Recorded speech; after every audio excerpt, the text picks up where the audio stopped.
Citadel episode 1 on Amazon Prime right now for you guys to go and check out. I have just watched. I'm going to tell you guys my thoughts. Smash your thoughts down in that comment section below.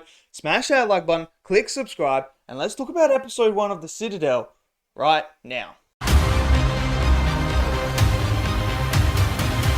Okay, so episode 1 of the Citadel, sorry, not the Citadel, I don't know why I said that, of Citadel is now out on Amazon Prime for you guys to go and check out. Now, if you guys have no idea and haven't seen any trailers or anything like that, and you're interested about this is a spy thriller. So, what it is it's a show, and it's about an organization called Citadel, and they are an agency, organization, whatever you want to call them, that actually work independent. They are not aligned with any countries. They don't do what's best for the United States. They don't do what's best for Italy. They don't do what's best for the UK.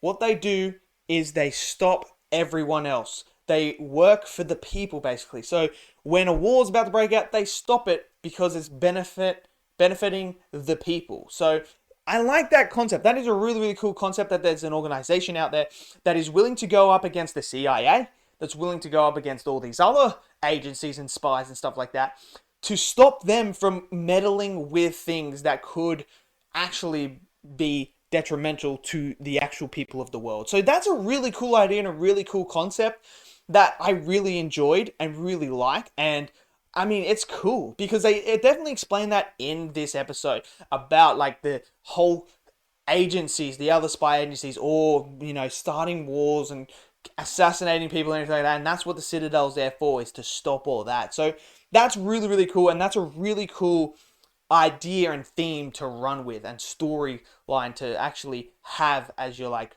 groundwork, and then build upon that. So episode 1 is now out. They're dropping it weekly all the time. And look, when you're doing a pilot episode, really, there's two things that I really mainly look for. And one is the whole idea of world building and making me get invested in this world straight off the bat. Discovering what is going on, putting those building blocks in place. This is who's probably going to be the bad guy. This is setting the tone for this. This is that world. Like, is it a fantasy world? Is it a real world? Like, just getting those general things straight off the bat. And number 2 is expanding the lore and characters so that I know what is going on, that I'm invested instantly straight away, because I know, okay, these are the characters I'm following. This is what's going on. This is the lore behind the Citadel. This is the lore behind the world. Where are we going? So episode 1 of Citadel actually does both of those things. And it's right off the bat straight away where we get introduced to our 2 spies that we're going to be following. And they're on a train, and then they find out they get set up. Now, there's this great action sequence. Now, I do have some issues with this action sequence and the train sequence itself. Firstly, the lighting on some shots just didn't work because of the background with the windows. You really got to nail that lighting, otherwise the lighting from the window coming in actually just doesn't work. Like, you see it in the background, and it just darkens everyone else, and it's kind of a bit like, ugh. So there is some scenes like that in the train sequence where you're kind of like, oh, really? And then some of the action, there are certain shots where there's, I think, too many cuts, where it's just like cut, and it's like, okay, I'm trying to piece together what's going on here, and you just keep cutting it, and it's making it hard to see and actually comprehend what is going on in this fight. So there are little things like that. I hope it improves as we move forward, that the fight sequences, that we don't need that. Because there's this really, really nice fight in the bathroom, in a toilet block on the train, that I just feel like if you just a little bit less cuts, I think it would have been mint. But obviously things happen, and then the train blows up, and this is where we get introduced to the theme that is going to be of Mason, one of the spies. He actually loses his memory. Now, I love this idea and this concept of this spy losing his memory, not remembering who he is. And then we fast forward 8 years, and this idea of the mind may forget, but the body doesn't. I like that, the muscle memory. And we see that when Bernard throws the knife and he catches it, and he's like, whoa.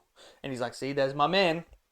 And he even says, the mind may forget, but the body doesn't. So I love that concept and idea. And obviously Mason's been living a normal life, because he doesn't know who he is or anything like that. So he's out there with a new family. He has a wife, and he has a kid now. And there's this beautiful moment where he's talking to his therapist, and he's just describing the feeling of like, I don't know who I am, and I need to know who I am, because my kid deserves to know who the grandparents are. They need to know, they deserve to know if I had, like, who were the grandparents? What were they like? What was I like when I was younger? Like, what was my past life? So this idea already is brilliant, and Richard Madden absolutely just sells it straight away. So I really enjoyed that idea. And then when obviously he gets pulled back in to Citadel because things are going to crap, Bernard is explaining to him and everything like that. And we know that he's been having the visions in this episode.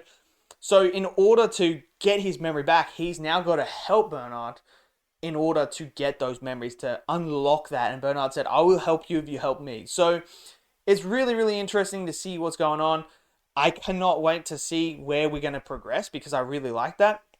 We also got a little bit more information and backstory to who the villains are and what their idea is, and we know that they're out there trying to kill the Citadel agents, because you kill Citadel, you stop everything. And that's what Bernard says. He says, once they killed everyone, and once they accessed my technology that I had, they wreaked havoc for 8 years. But now, he's now found Mason, he's bringing Mason back, and he even makes this funny comment about, like, only one agent survived, and that was me. It's hilarious, and he's going to bring everyone back.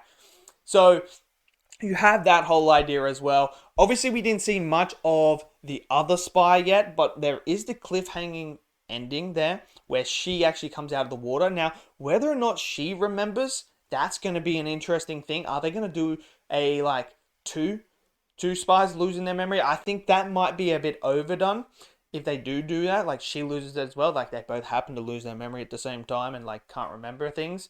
I think that would be a bit too cliche. So I don't know what they're going to do with her, but obviously we're going to see more about her and learn more about her as we move forward. But this episode, look, there are some beautiful shots in here, especially that one opening where the train is flipped upside down and it, like, flips back around. Like, that was a gorgeous shot. I don't mind it so far. Like, this first episode is a good setup episode, and that's really what a pilot is. It's to set up the tone. We now know that this group that are the villains are after nuclear code. So that is going to be the storyline as we progress. Is we need to get this group, and we find out more about them, that they're the richest families from different countries coming together as an organization to basically make more wealth. That's really what it is. It's for them to control the world, basically, almost. So I like this idea. I like the concept. I like the setup. I'm actually excited to see what episode 2 brings and what episode 3 and moves as we move forward. It's really, really good. I like the cast, and I'm just generally excited for this. I'm a sucker for spy stuff. So, you know, this feels like James Bond, but hey, I don't mind. I love spy stuff. So let me know your thoughts down in the comment section below. What did you guys think? Did you love it? Did you hate it? Smash it down there. Smash that like button. Click subscribe, and I'll see you guys next video. Until then, stay safe, and peace out.